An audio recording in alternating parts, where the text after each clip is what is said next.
everybody. I'm still working on getting a microphone, so just be patient with me on the sound. Today is going to be, actually let me get up closer. So actually I know the microphone situation is way out of control, but it's on the way. Amazon just kind of dropped the ball, and then I had to reorder one, but they did refund my money, so nothing bad on them. And yes, I did spend money on equipment. That's part of the deal here. I will spend money on the technology to bring you guys better videos. That's it though.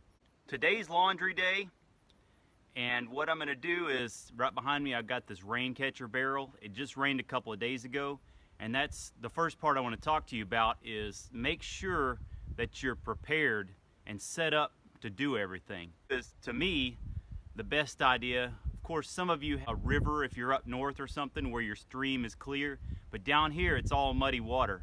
So rather than filter it and go through all that trouble, whenever it's about to rain, get prepared and set up and catch the best rainwater that can be caught, that'll be clear, and then do your laundry. But I have to caution you on the drying part of the laundry where you're going to hang them out in the sun. You don't want to do this on a cloudy or rainy day if you can avoid it, because there's stuff in the air, mold spores and stuff like that, that'll get on your clothes, and those grow, but the sun's radiation kills those off or neutralizes them or whatever. Just do it on a hot and sunny day in the morning, so you get your laundry done and then you hang it out. By the time that sun hits it, the sun's beaming on it all day, so it's neutralizing any particles or any kind of mold spores or anything that are getting on your clothes. So that's the best way to wash them and dry them. So what I'm going to do here is release some water from my tank that I got off the rooftop, and then I'll go through and wash them. I'll show you what the water looks like and all that.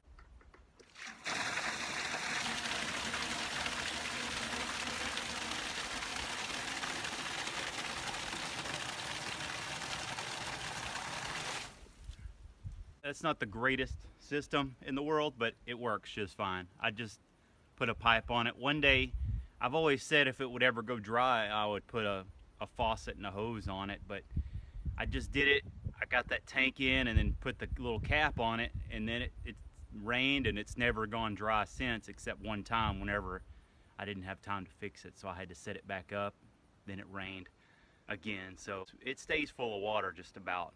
Even this is the middle of August. And I want you guys to know, unless it's illegal in your area, it's an awesome idea to capture water. What we're gonna do right now is I'm gonna put detergent in this bucket here, and I have commercial laundry detergent that I bought from the store a few months back. I've got probably half a gallon of that stuff left, and that's what I'm gonna use, because this is what you do in a currency collapse or a grid down. You use everything you've got. But if you happen to run out of this stuff, I haven't done this, but this is the best thing that I've come up with. There's something out here called buffalo gourd, and I think the yucca has something else in it if you're out west or you grow some yuccas. But there's something in these called saponins. It'll poison you if you eat it, but it's just like a precursor to soap. So you get that out of those things. One day I'll make you a video on it, but for right now I've got laundry detergent. But you get that foamy stuff out of it, and it works as detergent. Now the problem we got here is buffalo gourds have that in them, but everybody says they should call them stink gourds because they don't smell good, which would be kind of odd for laundry detergent. So the only thing I could say to do with that is find some sort of a fragrant herb, grow that, and then mix those together so that you have that cleaning power, but you also have the detergent with it, which is pretty much what, you know, big companies like Procter & Gamble or somebody like that actually does with their detergent. They've got probably just a nasty chemical there that actually gets the clothes clean, but they put that right amount of other stuff in there to make it fragrant or whatever.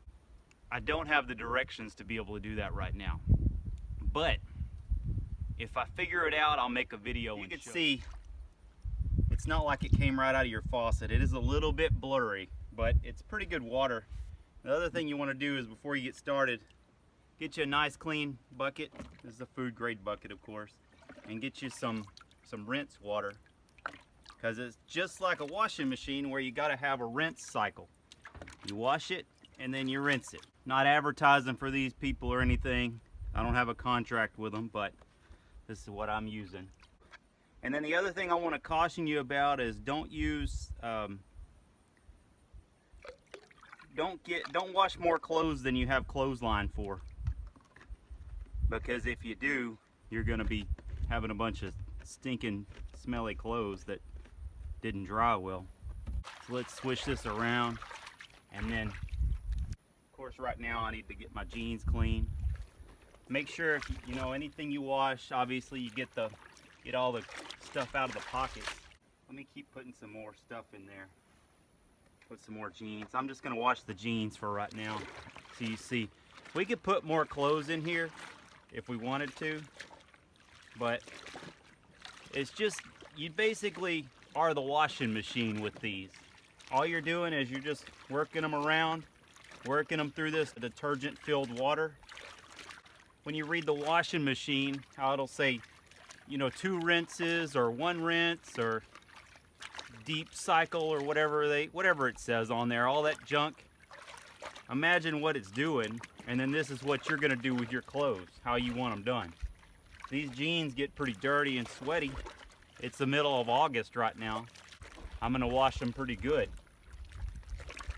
And then when I'm done with them, I'll take them over to this other bucket here, and then I'll do the same thing with them to rinse them out and everything. The only thing you don't have here is you don't have the spin cycle. So there's a couple things you can do. When you're finished rinsing them, you can wring them out if you don't mind a few wrinkles in them, or you just hang them up, and that's why you want it to be a good hot day, because you want that water to get evaporated out of there quick before any type of mold or anything has a chance to even start growing. And with me, the other thing I do when I hang them out with jeans and stuff like that, the part that's going to be touching my body is what I want dried first. I turn them inside out when I dry them.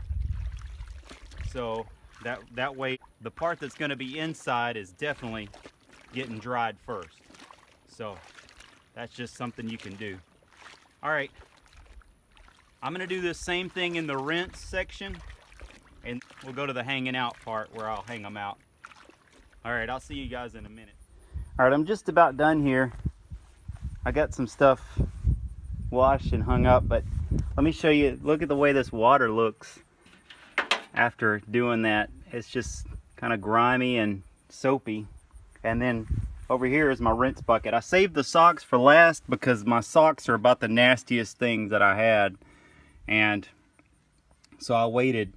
And then this is my rinse bucket, and I'm on my 3rd change with the rinse bucket of changing out the water to make it more clear. But I'm not just dumping it, I'm saving it. You can see over here, there's some rinse water. And the same thing with this water that I used, the original wash water. It's all kind of grimy and soapy, but everything you should use twice. You should always recycle everything you can. So what I'm doing with this water is it's the perfect insecticide. I can water the plants with it for the next few days, and it won't hurt the plants, but it'll actually help get rid of some insects, and it'll also water them. So if there's anything kind of secondary that you want to do with soapy water, you can always do that. All right, so here's the clothes, and I actually did too many clothes. That's why I'm waiting on the socks right now, but I have to make a space for them. But if you notice right here, I just did a little wrap right here. I don't share clothespins. You could do that, but these are kind of crappy clothespins in the first place. And the other thing is if one breaks loose, then you would have 2 pairs of clothes on the ground. So the only other thing I would recommend out here is if you got something real thick like blue jeans or something, flip them after a couple hours if you don't think they're drying fast enough. But on a hot breezy day, this is perfect for doing a few too many clothes, and I ended up hanging these jeans on the fence, which the fence is not a bad idea. It's just you got to watch out for any kind of snags on the fence that'll hang your clothes and cut them or something. But these pants are drying out just fine, but I'm going to go ahead and flip them just to help them along. But you want to avoid any kind of bunches or anything with your clothes whenever you're drying them, because that's where you start to get kind of a sour or mold. All right, there's a couple of things I wanted to go over right at the end here. These Lucky pants are dry. It's been about 3 hours. The American Eagle pants aren't quite dry yet. I don't think it has anything to do with thickness. It's just a couple of spots and the way the sun was hitting them and the wind was hitting them and everything. But you got to be careful about a couple of things.